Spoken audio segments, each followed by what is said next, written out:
सबसे पहले सबको जय भीम। साथियों, मैं सूरज कुमार बौद्ध हूं और आप सबके बीच में आजाद समाज पार्टी के प्रचार प्रसार के लिए आया हूं। लेकिन कुछ जरूरी मुद्दे पर आपको विचार करना होगा। मुद्दा यह है, मैं ये भी नहीं कहूंगा मैं आपका सड़क बनवा दे रहा हूं, मैं आपका ये कर दूंगा। मुझे पता है कि अगर आप मुझे विधायक जिता देंगे तो इससे योगी सरकार खतरे में नहीं पड़ जाएगी, और अगर हम हार भी जाएंगे तो योगी बहुमत में नहीं आ जाएगा, क्योंकि वो पहले से ही है।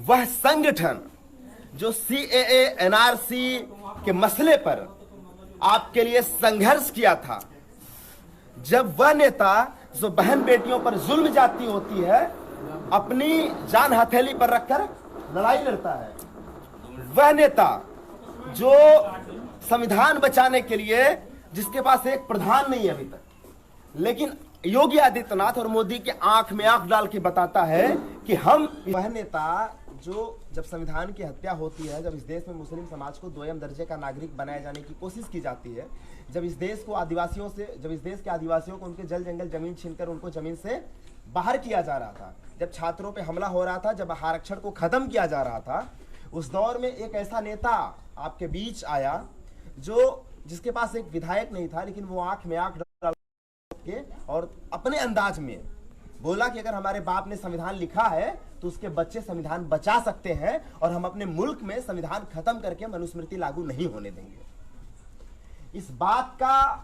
आकलन इस बात से जोड़कर देखना होगा कि चुनाव महज सड़क दिखा करके नहीं होते हैं। आज आपके वजूद को ललकारा जा रहा है। सवाल यह निशान है कि आप इस मुल्क के हो या नहीं हो।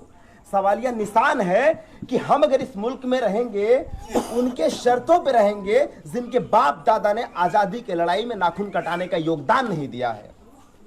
वो आपकी बुलंदियों से, वो आपके संघर्ष से आपकी पहचान नहीं कर रहे हैं। हमारे पुरखों ने अपने खून पसीने से भारत को सींचा, और आज हमारे पुरखों के संघर्षों को अपमानित किया गया, और आज हमारी आंखों के सामने हमारी को अपमानित किया जा रहा है। बाबू जगदेव कुशवाहा कहते हैं कि पहली पीढ़ी मारी जाएगी और दूसरी पीढ़ी जेल जाएगी, तीसरी पीढ़ी राज करेगी। बाबू जगदेव कुशवाहा ने जब ये बात कहा और कुछ ही समय बाद, कुछ ही दिन बाद उनकी पीढ़ी मार दी गई। बाबू जगदेव कुशवाहा ने कहा था कि दूसरी पीढ़ी जेल जाएगी, और आज इस देश के शेड्यूल कास्ट को, ट्राइब को, बैकवर्ड्स को और माइनॉरिटी कम्युनिटी को तरह तरह के मुकदमों में थोप करके जेल भेजा जा रहा है। अगर आप सक्रिय राजनीति की बात करेंगे तो भीम आर्मी बने महज 5 साल हुआ होगा, और जिसमें से करीब 3 साल होने को है जिसमें हमारे नेता को जेल में ठूसा गया, यानी दूसरी पीढ़ी जेल जा रही है।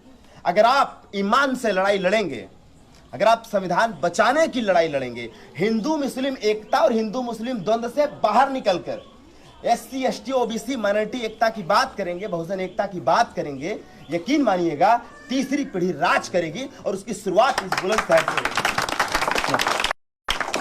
इस बुलंदशहर ने उत्तर प्रदेश को एक मुख्यमंत्री दिया था। बहन मायावती जी ऐसे समाज से आती हैं जिसको आज भी गांव में लोग प्रधान नहीं बनने देते हैं। साहब कांसीराम का संघर्ष था कि बहन जी मुख्यमंत्री बनी। समय बदला, हकीकत बदली, आज विचारधारा खत्म हो गई, और उसी विचारधारा की पुनर्स्थापना के लिए भीम आर्मी प्रमुख चंद्रशेखर आजाद जी ने आजाद समाज पार्टी बनाई, जिसका मुख्य लक्ष्य है इस देश में जातिवाद से, इस देश में भूखमरी से, इस देश में सांप्रदायिकता से, इस देश में ऊंच नीच की भावना से, और हर उस तरह के शोषणकारी प्रवृत्ति से जो इंसान को इंसान मानने से इनकार करती है, चाहे वो ब्राह्मणवादी संस्कृति हो या ब्राह्मणवादी ग्रंथ। आजाद समाज पार्टी की शुरुआत मां फातिमा के जन्मदिन से शुरू होती है। मां फातिमा जो भारत की पहली मुस्लिम शिक्षिका थे, और उनके जन्मदिन पर चंद्रशेखर आजाद भाई ने हाजी अमीन जैसे बेहद ही स्वच्छ, स्वस्थ और ईमानदार प्रत्याशी को उतारा है आजाद समाज पार्टी के बैनर तले।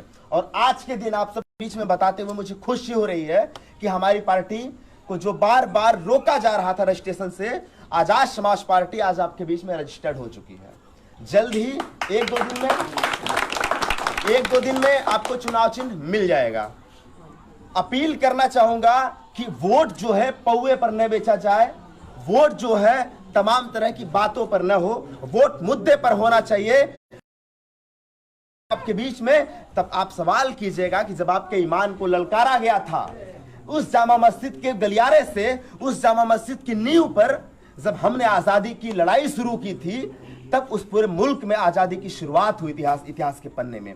आज हम फिर से इतिहास लिखने जा रहे हैं। उसी जामा मस्जिद के गलियारे पे खड़े होकर, उसी जामा मस्जिद के चौखट पे खड़े होकर चंद्रशेखर आजाद जी ने लड़ाई लड़ी, जो मुसलमान नहीं है, लेकिन फिर भी इस देश के मुसलमानों ने उन्हें अपना माना। क्यों? क्योंकि वो संविधान बचाने की लड़ाई लड़ रहे थे। एहसान नहीं किए थे कोई, वो मुसलमानों के ऊपर लड़ाई नहीं लड़ रहे थे, वो संविधान बचाने की लड़ाई लड़ रहे थे, वो विधान और इंसान बचाने की लड़ाई लड़ रहे थे। क्योंकि बाबा साहब ने और बहुजन पुरखों ने हमें यही सिखाया है।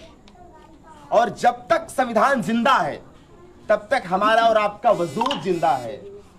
अगर संविधान खत्म हुआ, हमारा आपका वजूद खत्म होगा। आप सबसे अपील है कि मुद्दे पर वोट दीजिएगा।